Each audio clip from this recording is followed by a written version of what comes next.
The Laws of Chaos. I thought it was the most depressing part of the course I'd ever read. The only part of the course I ever read that was that I actually felt depressed. And then I realized I felt depressed because it was the truth. I didn't want it to be true, but it was. Because it explains how that we give the value to the conflict and chaos in our life that it has. And until we recognize it and fully accept responsibility for it, there's nothing we can really do about it. Because it all has to come from changing our own mind, how we see ourselves. That's it. The world changes when you see a different self that's engaging with it. Because the world is simply there as the platform for you to experience your thoughts. It helps me to keep reminding myself that the world doesn't happen to me. It happens because of me. Until we take responsibility and say, I am making my world, how are you going to change it? You're always going to try to be coping with this thing that seems to be affecting you. And it's just the opposite that's true. But you have to become aware of what Tom just said before that opportunity becomes real. I can remember the first time I read The Laws of Chaos. I thought it was the most depressing part of the course I'd ever read. The only part of the course I ever read that was that I actually felt depressed. And then I realized I felt depressed because it was the truth. I didn't want it to be true, but it was. Because it explains how that we give the value to the conflict and chaos in our life that it has. And until we recognize it and fully accept responsibility for it, there's nothing we can really do about it. Because it all has to come from changing our own mind, how we see ourselves. That's it. The world changes when you see a different self that's engaging with it.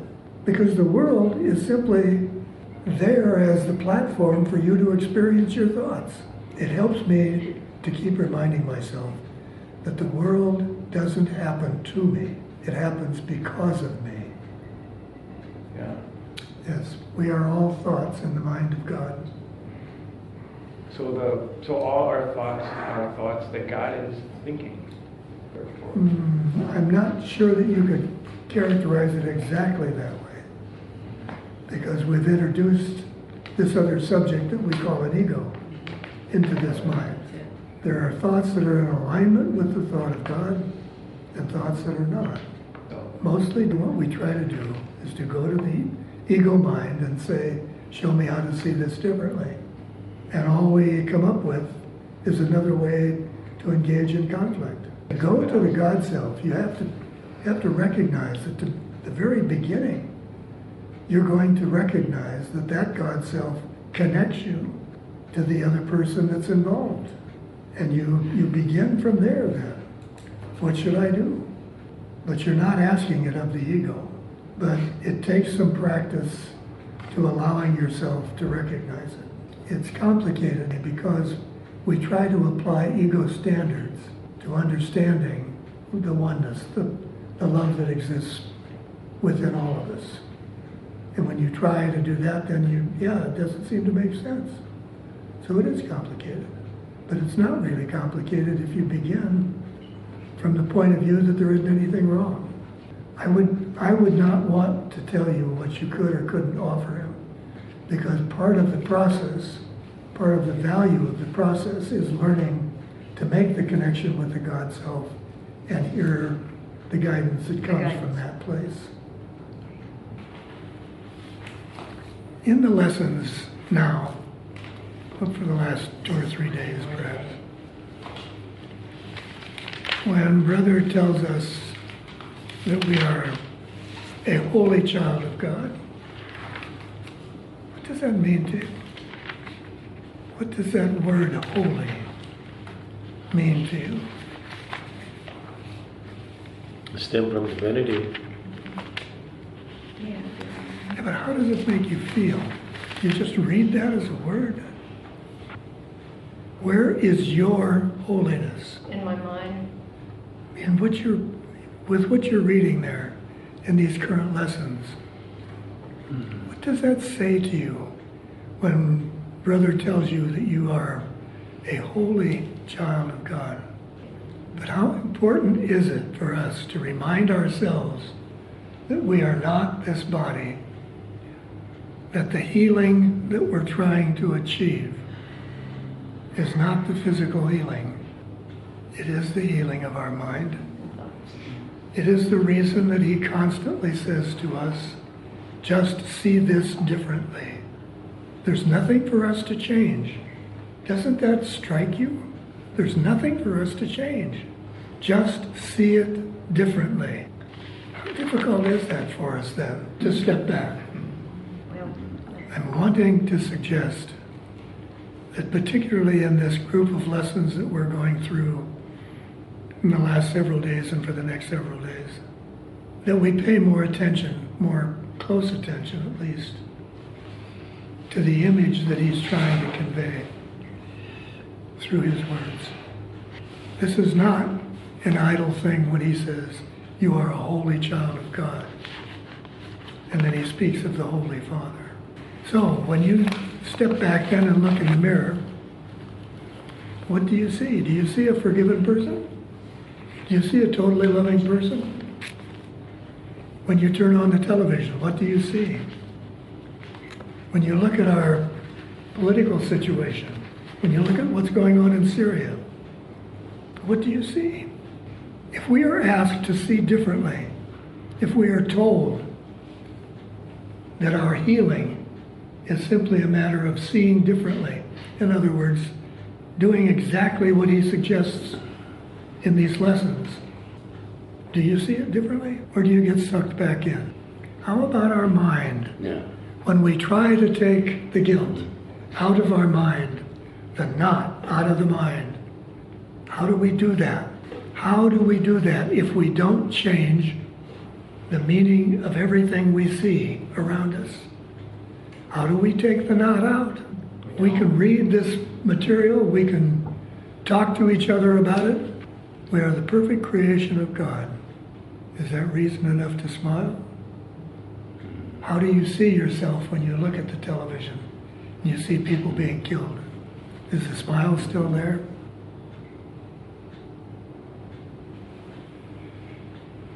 Do this the next time you're watching the news, if you watch the news.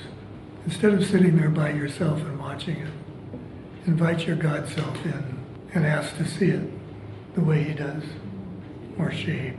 I think what I find in my life all too frequently is that I am very willing to accept, too willing to accept the good feelings in my quiet time in the morning without bringing them with me at other times during the day, without recognizing that I always, 24 hours a day, have the option of being a witness to love or fear.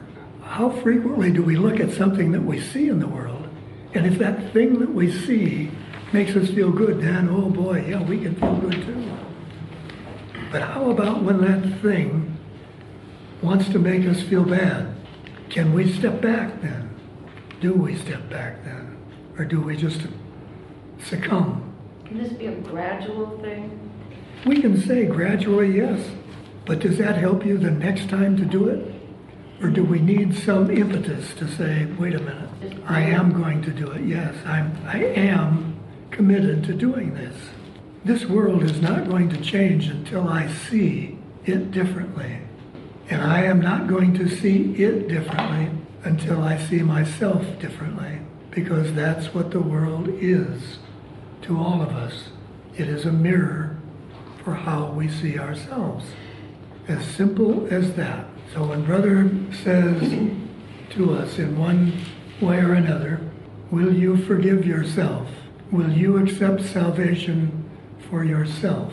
That's what he's saying. Will you forgive yourself? Do any of us have a reason to feel bad about ourselves? Or maybe ask it differently. Do you think Saddam Hussein had any reason to feel bad about himself? No, none of this is real. No reason at all. If I'm myself, if I'm in my holy mind, the answer would be no. How about if you're not in your holy mind? Well, then the answer could be yes. All these sins that have created down through the years. It's my duty to See, find. that's the part, that's the moment, Roger, that we really have to come to grips with. Mm. And as Brian just said a moment ago, the Course tells us, well, it's not real. But something has to, inside us, something has to respond to that. Something has to say to you, this is the truth. This is the truth. That if in fact the only option I have is to be a loving person because I'm created by a loving creator, that's the only option I have. Then if I'm not that, what do we call it? We call it an illusion. We call it a dream. We call it insanity. We say it's not real. But you see, if this is an intellectual concept, we're going to carry this intellectual concept with us for a long, long time. Thanks for looking at me. I'm serious. You are one of the best examples in my life of someone who has come so far, who has brought himself through a lot of deep trenches to be in a really quite lovely place. And I, for one, hope that I remember to remind you of how far you have. Thank you, Tom. Something new is happening. We are transforming the consciousness into, or giving to the consciousness, the awareness, that as each of us lets go, the consciousness is more free to let go. That when Brother says to us in the Course, let this be the last useless trip to the cross, he's not kidding.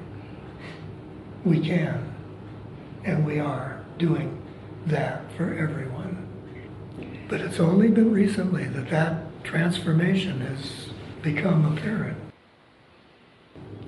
We are taught that we are not these characters in the story that we're playing. We're also asked to let go of the character that we're playing. But one of the things that I think we should remember that's paramount is that the easiest way for us to do that, the easiest way for us to let go of the character in the story is to forgive him. Not to try to resist him or condemn him or say, I don't need that, or this is useless or foolish or whatever it is, but to accept him. Because the idea of separation is the one key idea that we're all trying to get rid of. So let's not find a reason to reject the character. Let's just love him, forgive him, and find no need to have him. Where are you? Where are we? Where are we when we move somebody into what I like to refer to as our heart pocket? What are we doing when that happens? Anybody? We're moving our mind. Our whole consciousness shifts when we suddenly stop seeing things as separate and out there and apart. And suddenly now everything shifts to become in here and a part of instead of apart from. Then what happens? The world shifts. Literally. Literally. The world shifts when we do that because the world's not out here. So you see, when your mind shifts, the world shifts. It has to. And then Wednesday morning early, I went out to my cabin, which is in the wilderness area, so there's nobody there. So it's not so easy to come back. In fact, I feel kind of strange talking now. Why does that happen, do you suppose? We all have that experience. So why does that happen that way? Well, let me make a suggestion. You can try this. When you go to your escape, it becomes an escape. And so when you come back, you're coming back to what you were escaping from. You see, that's the purpose you've given it. That's the whole point. That if we were to give this world, this place, this where we see lack of peace and so forth, If we were to see that, give that a purpose of being our retreat, then that's the way we would experience it. Most of us do find a need to try to escape from it instead of seeing it differently. But you see what I'm getting at? Everything serves the purpose we give it because it is a mind game. Everything we do is determined by our purpose for it.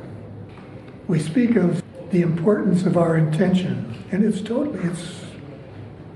literally everything. Your intention for something will always determine the outcome you have from it.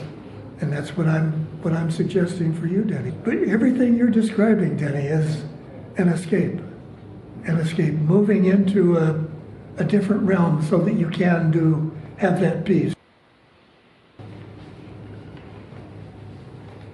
A physical attack is meaningless until we trace it back to the mental attack that we're making upon ourselves. One can't occur without the other. The one issue that has always troubled me, and I've had countless conversations with Brother about this, is why he chose to do what he did. Because to me it seemed like an attack. It doesn't now. It just seems so obvious that he was the subject of an attack.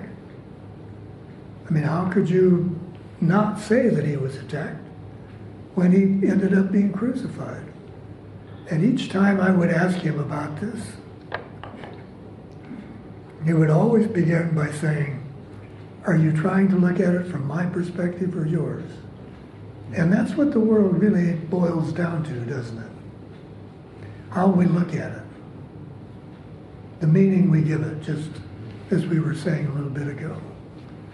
You can look at the same set of circumstances that I look at and see an entirely different meaning. And so the physical attributes that are required for each of us will come into play. It's so hard for us to believe that we are creating the physical aspect of something that seems to be happening out here. But it didn't start out here. It always starts in here. And before this, the thought before this is the one that I'm after. The thought that didn't see the need for the attack. The thought that didn't see the need for me to make a judgment or condemn myself. Because that's what makes it all begin. So how comfortable are you in being aware that every physical confrontation that you see happening in the world begins with the one that you just felt within your mind? And that's the only thing we defend against. Because until that thought arrived in our mind, there was nothing there to defend. So what is our recourse? As always, what is our recourse? Except to turn within, to that presence of love within us and say, show me how to see this differently. Show me how to forgive. If we don't do that, nothing's going to happen. Nothing's going to change out here. Because we are so conditioned to empowering this out here thing that we don't take the time to change it, which is to forgive it. See it differently, to have a loving attitude about something that seems to be fearful for me. For a long time now, I've narrowed down everything I'm afraid of to one thing, and that's my own thoughts. And that doesn't take away my fear, but it puts me in control. But somehow we get all messed up because we anticipate The other part two of that lesson that we're learning, which is that we create the circumstances and the situations that unfold from our thoughts. So we say, okay, yeah, I do. I really want to be happy, and I want to feel good, and I want to see it differently so that that'll change. Can you see the trap there? If you just wanted to see it differently, you would be coming from a place that is purely loving.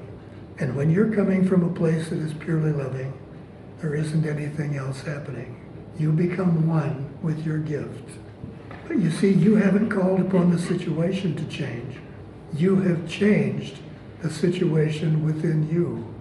I know sometimes it's even difficult to explain what I'm trying to get you to understand, because we so desperately want there to be something out here, something that we can point to that says, yeah, that's doesn't have anything to do with me, but that's never going to happen. Can you be satisfied with your just seeing the situation differently? That's the question to focus on.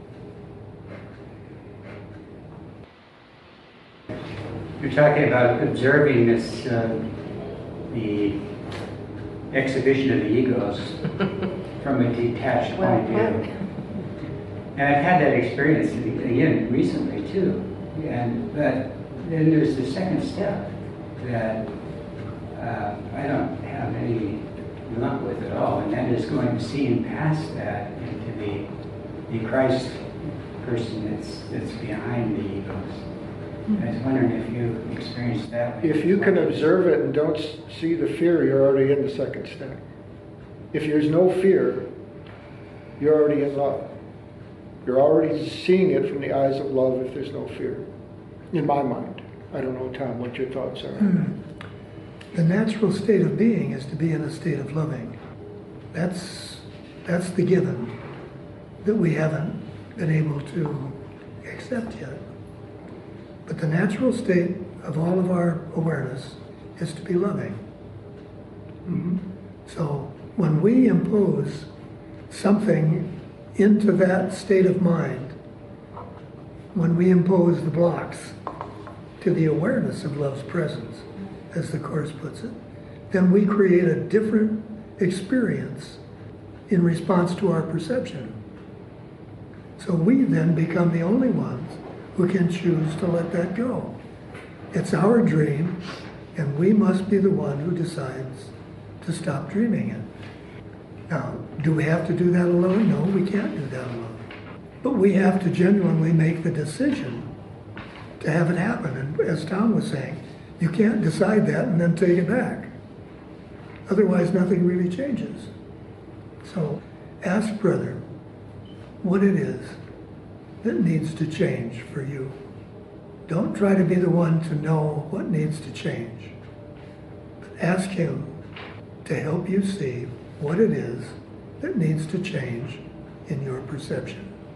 And then perhaps you won't be conflicted about what needs to happen in order to bring you peace. And I think that's what you were talking about, Roger. Getting into that place where, well, let me back up for just a second. Brother once told me, when I asked him how I would know when my problems were solved, he said, you'll know your problems are solved when you know you don't need to have problems anymore. That's the point each of us must come to, where we don't need to have that problem anymore.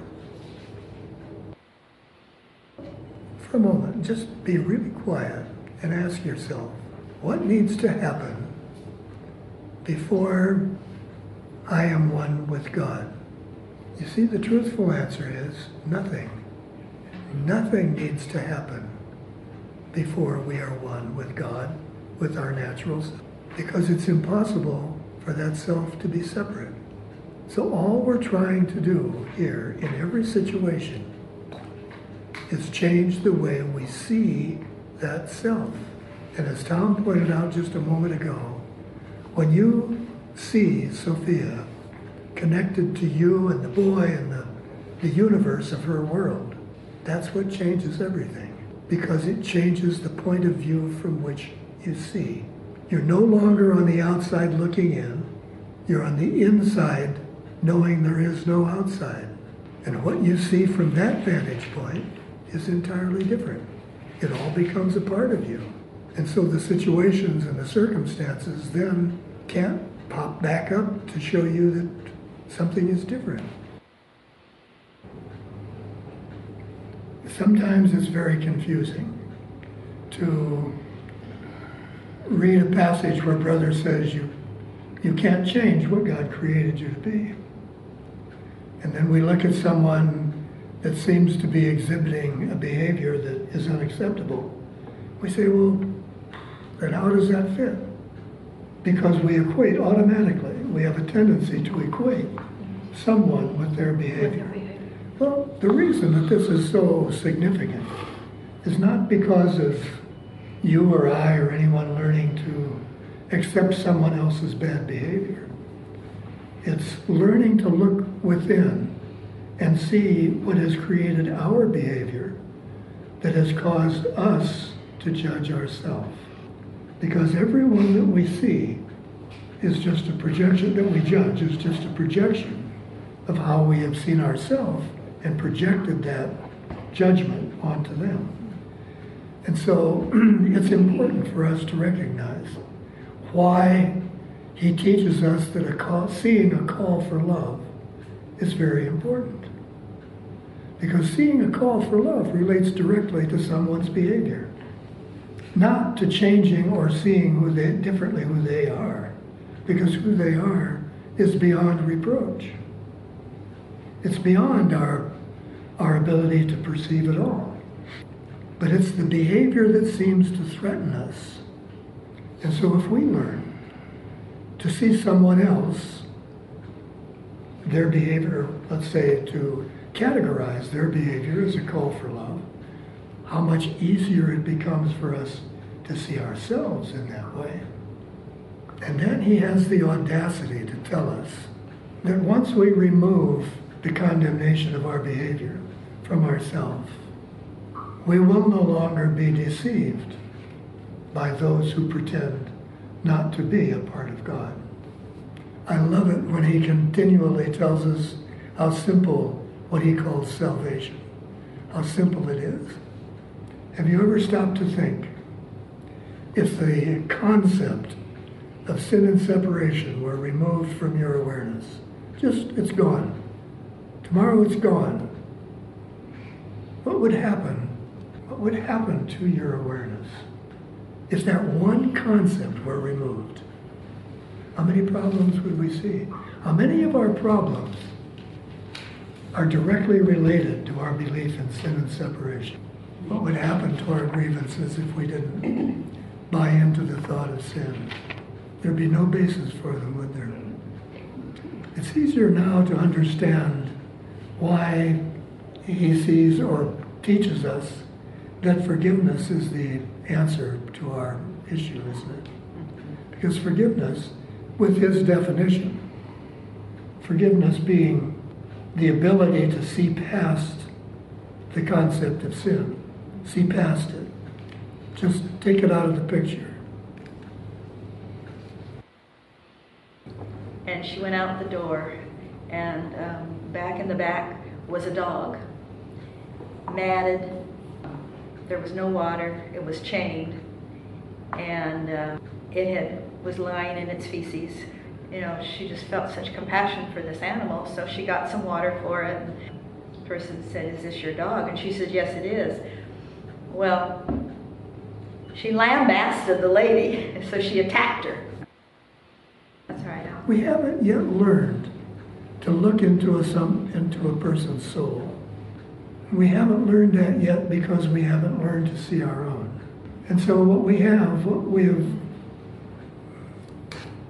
saddled ourselves with is just witnessing their behavior. And what other way is there to approach it? If we don't condemn someone, what other way is there to approach it? Because you see, even if she had looked at the dog and felt that pity and Compassion. not necessarily compassion that I'm thinking of now, but more of a condemnation arising about the owner of the Oh, dog. yeah, mhm. And then turned and walked away and not said anything, the result would have been the same for her. The guilt. Whether or not she attacked the other lady is irrelevant. She had attacked herself when the anger arose within her. She suffered all of the effects of it then. So what do we do that really will change that circumstance? Don't we have to look inside and ask the God self a different way to see? And what are we trying to see differently? We are trying to see their behavior in a different way.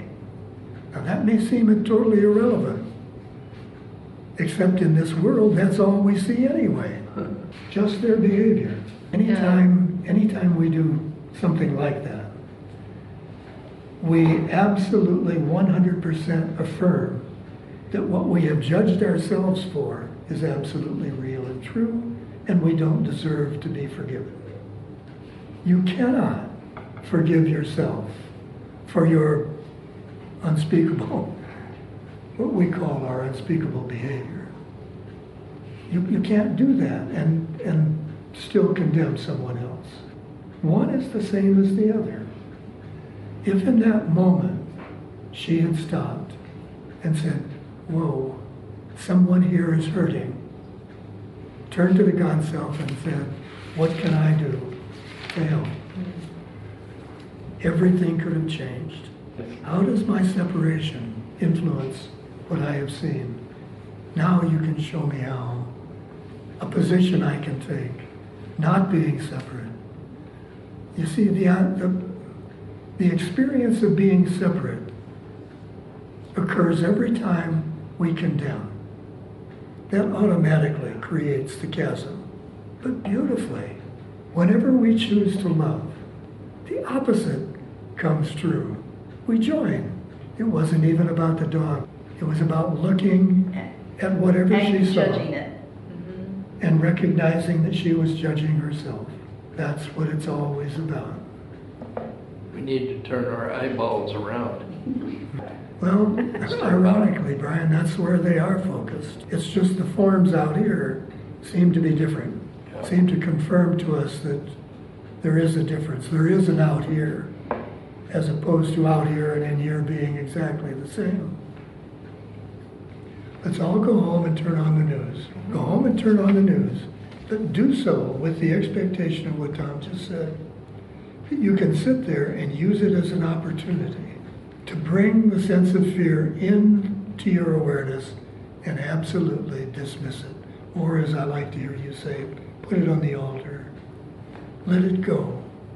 But to see yourself having an influence instead of just wondering, oh my God, here we go again. Terrible world, bad people. But really seeing the opportunity of making a difference. You say, well, how do I know I'm making a difference? Very easily, by just what Tom said. If you feel better, you're making a difference. And you can't help but feel better. I can remember one time, long ago, saying to Brother, hear the voice for God more frequently, and so forth. And I had just had, within a day or two, the experience of someone kind of getting on my case, attacking me verbally. And now I'm asking him how to teach me how to hear the voice for God more frequently or more easily. And he said, you mean like that situation? And he recalled the one where I was attacked. And I said, well, that didn't sound much like the voice for God. And he said, tell me where God is missing. In other words, what he was doing was calling to my attention, not just the feel-good times when you choose to hear the voice for God, but to choose it all the time. Don't make a distinction about what is and what isn't, because everything is. But if I interpret it one way, then I've absorbed an attack. But immediately, if I have heard the voice for God, if I have identified it as the voice for God, it wasn't an attack. I just can't believe that there is anyone who is not my Savior. Yeah. As someone who values several hours of meditation every day. I would never encourage anyone not to meditate. But what I was trying to say to you was that what I learned in meditation is not to go somewhere where I don't have a problem. I learned that when I find that true presence within myself, there simply are no problems.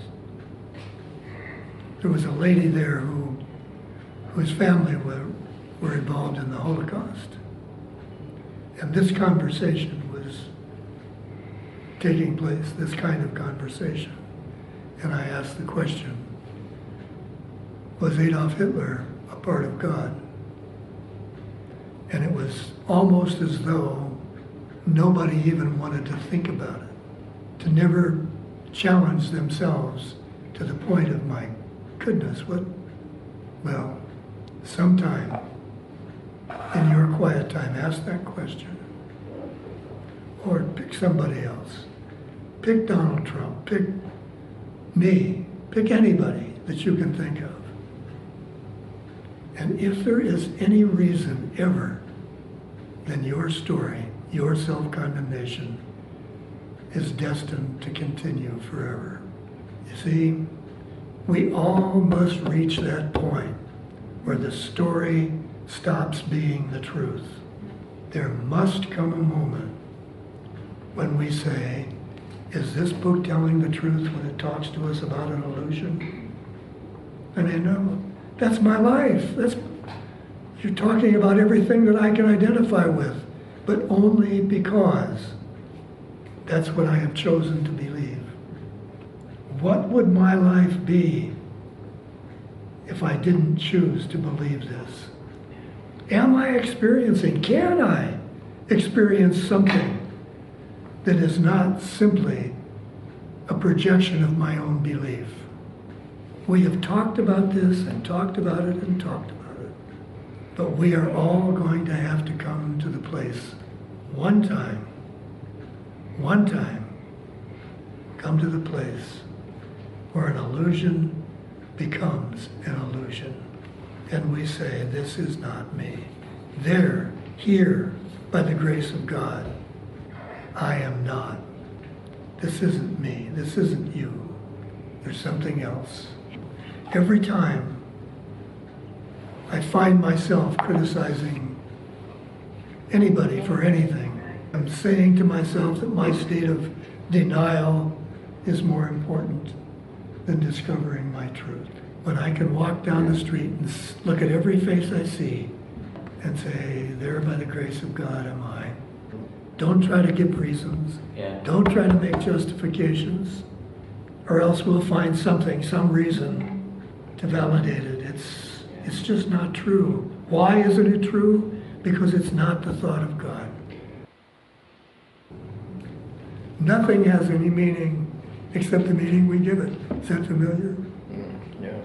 I think that's germane to Danny's trips out to his cabin. You know, what is the intent that he has? Is he going away from something, or is he going towards something? That's totally true, Roger, yes. Our intent for something always determines the outcome that we get from it. I just stopped, as I always do, and said, is there anything else you want me to say? And he said, thank you. Things for me in the last couple of weeks have just not gotten strange, but this is not typical. This is not the kind of thing that would usually come to me. And I'm feeling a movement of something happening. Yeah, something's moving in the consciousness. And it's hard, it's almost impossible for me to really try to define it or to say what it is. But just, that's why when I wrote this, it was like I've been having these feelings and I just kind of follow them to see where they're going to take me. And that's why I wanted to share that on my website, because that's where it takes you could be a totally different place than where it takes me. And that's great. But that's what we need to be attentive to. We're told over and over again how every thought that we have impacts the entire consciousness. It's impossible. If we share the same mind, it's impossible for that not to be true. And yet, how many times do we simply glide through what seems to be an unusual experience or thought pattern and not really recognize where it's taking us or where it has come from? Got another one this morning. I've never gotten anything like this. I titled it Coming Home. This is what I asked this morning. I said, what can I do to help bring us home? And here's what I heard. Be the home that your brothers are seeking. Be the witness to where your home is. Be the light that shows the way and the magnet of love that draws them there. Seek no longer for home outside yourself. You are my creation. You are my home. Now see this also in your brother. Feel the joining as he recognizes the same in you. This then is where your search ends. For as you join, you recognize what home in quotes, means, and realize how impossible it is you could have ever left it. Something is happening that wants us to draw in to the awareness of our oneness really strongly. Think of the illustration of the Big Bang, so to speak, where everything was cohesive, everything was together in some way, and then all of a sudden it seemed to fragment. It seemed to fragment. But what actually happened? Nothing. What seemed to fragment didn't fragment. It remained exactly as it was before. So what we're trying to focus on, what we're trying to describe and have an experience around is the distinction between what seemed to happen and what didn't. Because time is not real. Well, time is not real at all. And but that seems to be the event, so. Yeah. Yeah. But Yeah. The explosion happened in the dream. Yeah. But you see, It's, that's the thing, Brian, that yeah. for years and years and years I've tried to reconcile, to say, but it only happened in a dream. Wait a minute, that's not it. It literally never happened. There has not been a dream. It finally comes to a point where there isn't any way to talk about it. All of those things that you are trying to forgive, for a moment, see them in the context that they never happened. This is the critical juncture in our learning. This is what's happening in these last couple of weeks, that we are being drawn to accept the assertion the Course made, that in truth, all of these things that seem to replay this endless loop of film that constantly runs through our mind is nothing. It is nothing.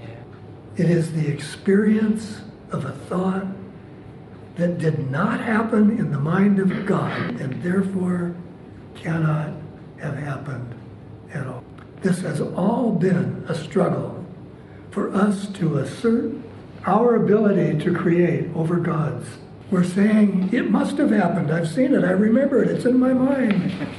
And yet how many times do we have to read in the Course? How many times do we have to go past the introduction where it says, a journey without distance from a place we've never left.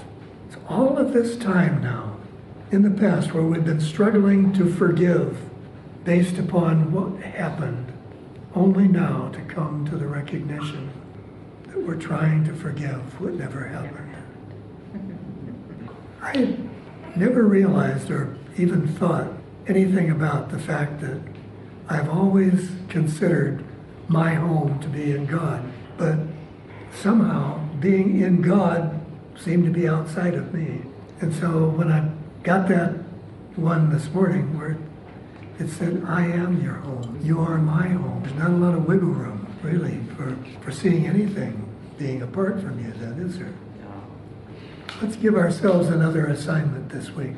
We've all acknowledged almost everyone here, we've begun to have these different experiences or the feeling inside that wants to express something that we're trying to define.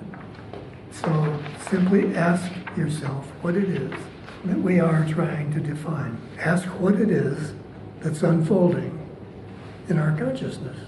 Maybe this will be the beginning of our learning to be a little more conscious, a little more responsive to the consciousness, to the God self. It sounds very good to us to think, I am as God created me. But just for a moment, let's do this. Stop and ask yourself if you really want to be like God created you. If there isn't some feeling of reluctance and hesitation that goes along with that admonition. The thing that stymies us most, however, is that we relate to this self that we call ourselves in form. We relate to what our eyes are able to see. We do believe that we are a body, that the body at the very least plays a very major role in who we are, in who everyone is, in everything that we think of or experience. We don't know how important it is to try to relate to the God self, the unseen self, to really become more closely able to understand that's who we are.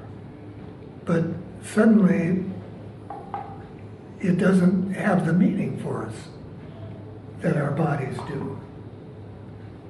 We just have a tendency to experiencing everything in the form of the world. So you see, when we read, I am as God created me, who's the I? Can we relate to that I? No, we can't. So what's the best way for us to get in touch with? Well, I think the best way for us to get in touch with the I that we're all trying to dance around, if you will, is through our experience with the God self. How many times do you read here where he talks to us about going to the Holy Spirit, or the vision of the Holy Spirit, or any number of ways that he tries to get us to dive past the physical world and get into our mind? Are you satisfied right now? Ask yourself, are you satisfied with just being a mind? When he says that you are the soul of God, what does that mean? Is that anything that you can relate to? So when he says surrender, give up the world, what's your first reluctance? Give it up to what? How do we overcome that? This process that we call forgiveness is based on the idea that we can look at something that happened in the world and say, wait a minute, in truth, this thought, this experience was not in conjunction with the will of God, and therefore it didn't happen. It literally happened in what we call a dream, a story that we're telling. But that story, being out of alignment with the will of God, makes it unreal, and therefore we must discount it. Well, who are you?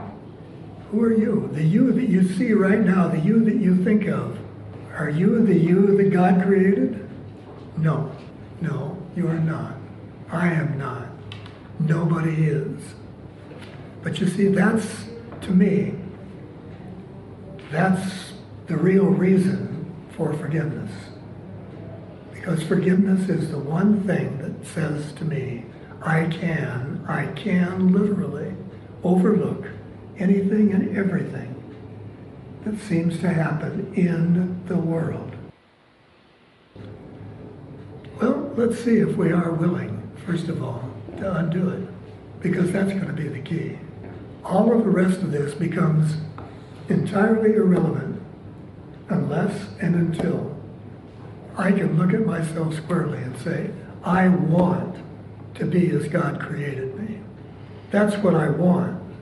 If there's some hesitation, if there's some uncertainty in my mind that that is what I want, it ain't never gonna happen, because that's the way it is. But if I can't see it now, what's ever going to allow me to see it until I want to see it? After doing the lesson and went into my meditation this morning, I said to Brother, something, I'm still fudging here, something's wrong. And he said, do you want this?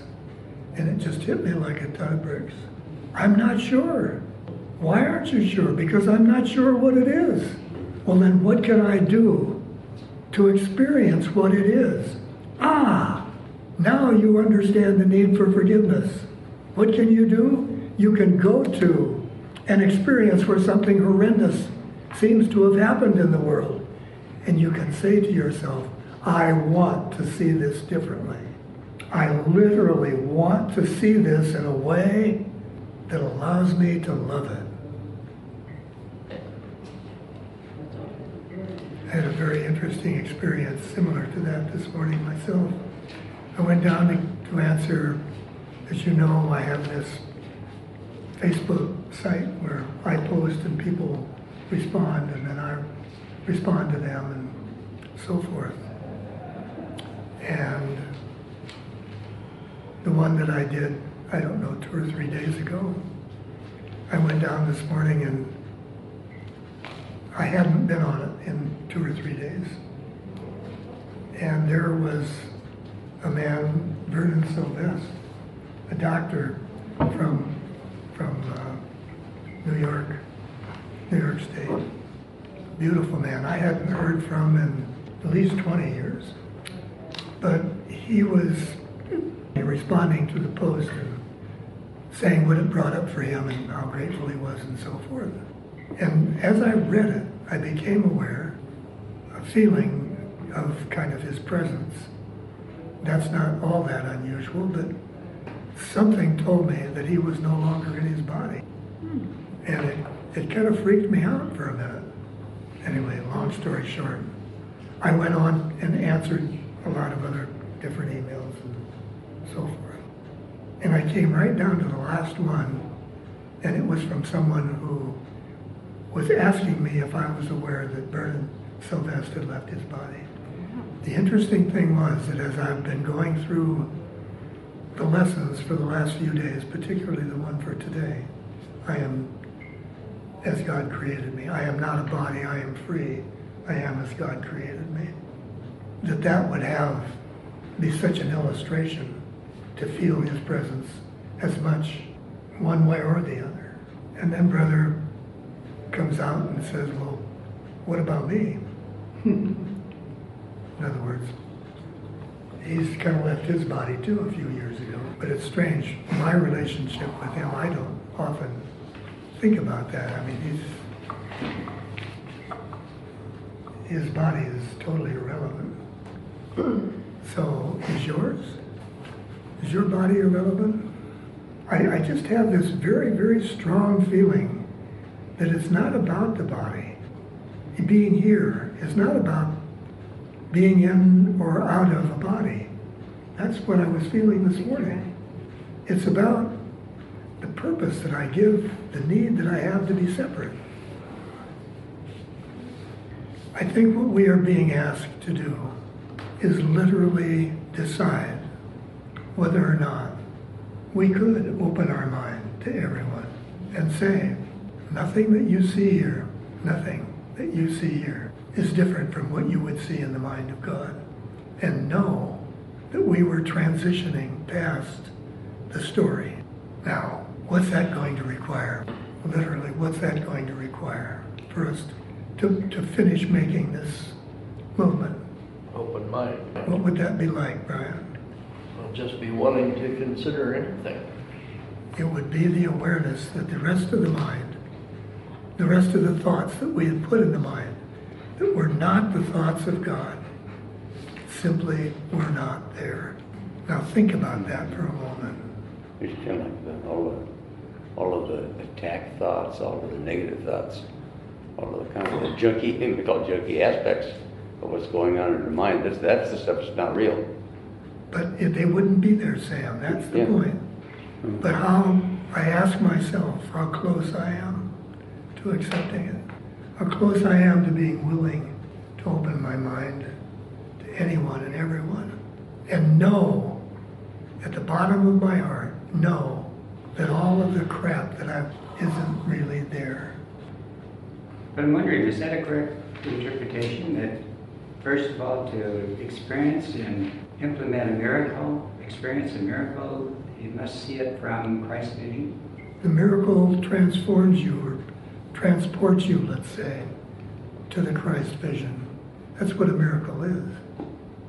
So you don't have to have Christ's vision to implement a miracle. You have Christ's vision now. The miracle opens your mind to accepting it and using it. You are Christ's vision. It's never something we're trying to achieve, remember? It's always trying to accept what already is with us. So how would we associate this with putting it on the altar? When I recognize that I'm still trying to own it rather than using Christ's vision, symbolically I say, take it, put it on the altar. In other words, offer it up. So that would be the ego that's doing the offering, Yes, not Christ's vision. no. So not then you Christ's don't vision. have to have Christ's vision to implement a miracle. You've already got it. So I don't need a miracle. No, you don't need a miracle. When you don't think you have it. The miracle is what allows you to transcend the not believing part, Changing the belief. That's the secret. changing the belief. Yeah.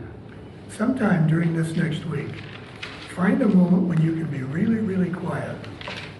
Ask the God Self to come in and just to be with you, just to sit with you, to help you feel the presence of love, the presence of being loved. Just that. And in that moment, try to be present enough to see whether or not you feel separate from anything. Try to find something that you don't love, that's not exactly the same as you. But what this exercise will do for you is keep you focused on what it is that you're really looking for. What he said to me was, be the light that shows the way and the magnet of love that draws them together. Just feel the power of that intention to be loving, that intention to be loved. That's what we're all doing. Be the home. Be the home. The only thing that determines for us whether or not we are recognizing that we are the God Self is what we want ourselves to be. And we talked about how does it feel to say, I accept what God would have me be. I accept what God created me to be. If there were no resistance to that, we wouldn't be sitting here having this conversation, would we? Because that awareness would be with us. So there's something in us that doesn't really want what we say we want. Now there's another way of describing that. It'll make us feel a little better, so I'll tell you what it is. We are not what we say we want because we don't think we deserve. Well, that feels better, doesn't it? But it's not the real truth. Because the real truth is we will deserve what we want to deserve. The thing we're talking about here reflects our connection, our determination to make this world real, to make the things that are happening here of some significance to us. In other words, to see something out here. Divorce ourselves from being the cause. Why is it important? Why is it so important that nothing cause something for us other than our own choice? Why is that so important? See, the reason that it is so important is one that totally escapes us now. Because it is to help us confirm that we are a part of the source of all creation. We say we are a part of God. Or how can you ever see or begin to imagine even that you are a part of God if something is happening to you? That's never going to happen, is it? If you are God, you are the creator of all things. The source. You are the source. The only thing you are not the source of is your own creation. Are you comfortable with that statement? That you are the source of creation? So what is the most important question if we're looking for guidance? What is the most important question that we can ask? I could say the most important question for us to ask is, what do I really want? If I am the source of everything that comes to me, then maybe what I need to understand is what it is that I really want.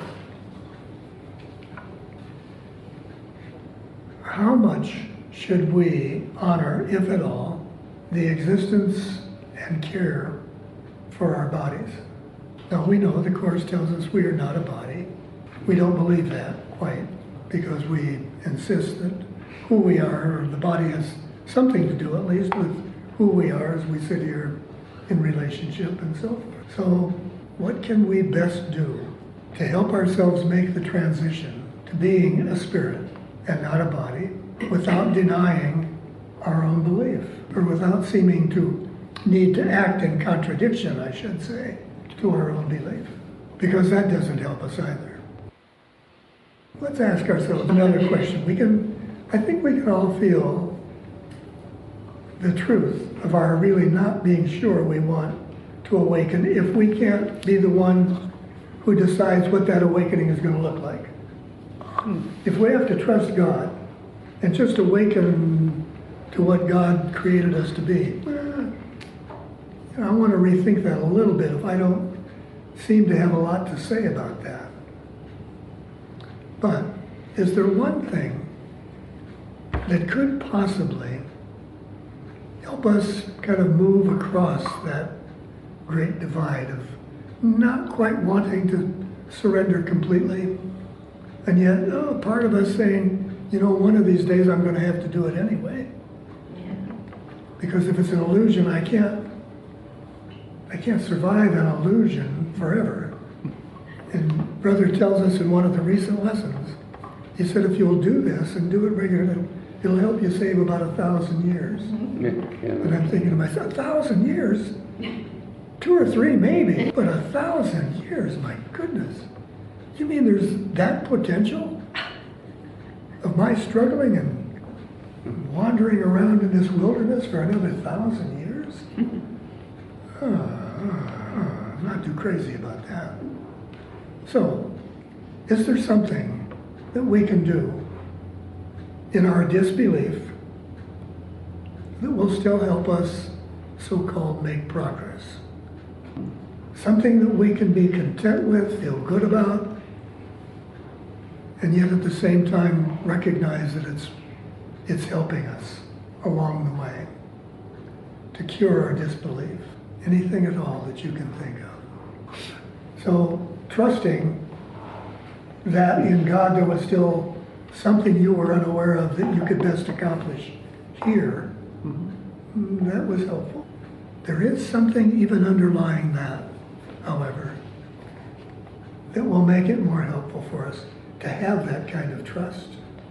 What if your desire today, tomorrow, the next day, was simply to be more loving? Open yourself to the feeling of being loving. Would anything make you feel any better? Probably not.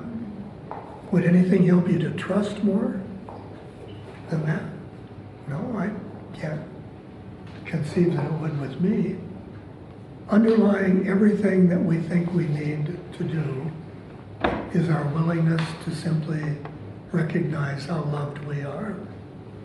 And we will recognize how loved we are, guess what? As we help ourselves to simply love others. As I love my brother, there's no desire for me to be separate from him. There's no desire for me to mistrust him. And there are only good feelings that come back to me.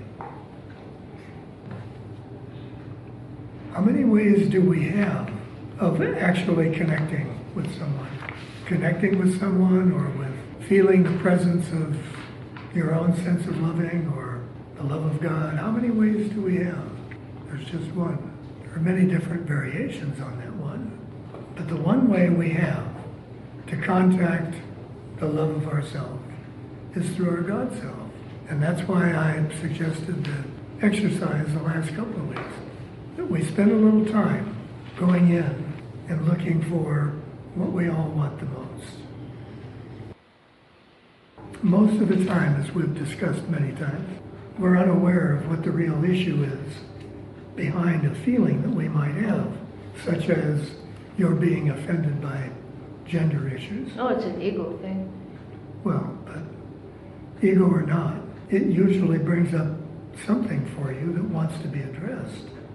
Mm-hmm. And so I was simply going to suggest that you ask the God self again to be a little more specific and to tell you where that came from so that you can heal it once and for all. Well, I think it's out of the past, Sure. and which is no longer relevant. Well, I've got the feeling that it is. So just humor me for some little space of time when you have some good space. And not now, but when you're alone and you have the moment to check it out. There's just something telling me that there's a little something still there that wants to be resolved, and this is a good opportunity for you to be able to do that. When I suggested that you spend a little time and take the inward path to discovering the God self within, and to do it last week when we have had the intervening lessons that we have had, I now would like to introduce why I thought that was going to be, or why that is so terribly important for all of us to recognize. Did you, or do you recall in two of the lessons where Brother tells us how important it is to recognize the distinction between, or there is no distinction between giving and receiving, that they are the same? How would you then apply that to your search to find your loving self? What kind of a connection might you draw between understanding that giving and receiving are the same and coming to the awareness of your God-created self? Let's spend a few more minutes trying to understand what he's really telling us when he says that giving and receiving are the same. But in the scope of our consciousness, where there appears to be many parts to our consciousness, what does it mean to truly understand that giving and receiving are the same? If giving and receiving are the same, then loving and being loved are the same. Now, what's coming up? What can come up when you start to feel the significance of loving and being loved, giving and receiving, finding the love of God within you, that you are? What begins to happen to that thread? When you settle into a time, let's say, where you're going to ask yourself how it would feel to be connected to everything that exists, is there a way for you to do that without being aware of your loving self? There wouldn't be any possibility, would there? No. So the key to our coming to the awareness of our oneness, the key to our understanding that separateness is impossible, is this idea that giving and receiving are the same, that loving and being loved are the same. Now, when you seriously try to reach out to the God self and ask the question, can you show me the love of God within me? What is it? How different is it from what you're looking for? You're no longer simply asking to see the love that is coming to you. You are asking to be shown the revolving door of love. Now, please try this. Just take a couple of moments in some quiet time and go there and ask the question from that perspective, with that feeling in mind, because there's a whole different awareness of the love that you are that can come to you when you understand that loving and being loved, in other words, the momentum of love, is quite different from what we have understood it to be.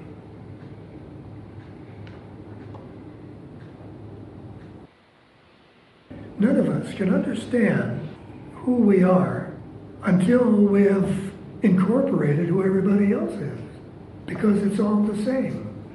You can't get to this place of understanding the truth of what seems to be separate, even separate from the standpoint of accepting and acknowledging the love of God within you.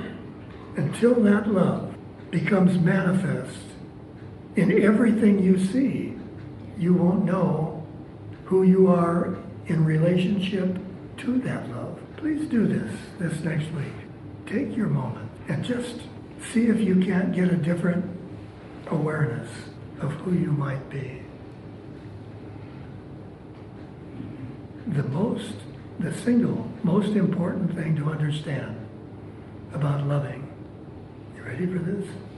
Is that it's not loving unless it connects. Love is not something to be given and received. Love is something that connects you to itself, and through itself extends you to what it touches. So how, if we are the presence of the love of God, how are we ever to accept that as our identity without understanding what love is? What does brother mean when he says God is love? You are God. Reconcile those two statements without a different feeling of what love is. It's being wholly loved, not loved. Now you see, if you can begin to drop into that feeling, the sense of oneness is automatic. You don't have to look for a way to try to experience your oneness when you drop into that, the feeling of love being what I'm failing but trying to describe. But you all know what it is. That's why I don't have to describe it. Plug one other definition here into your thinking. Giving and receiving are the same as being. Giving and receiving love is the same as being love. Which would be the same as extension.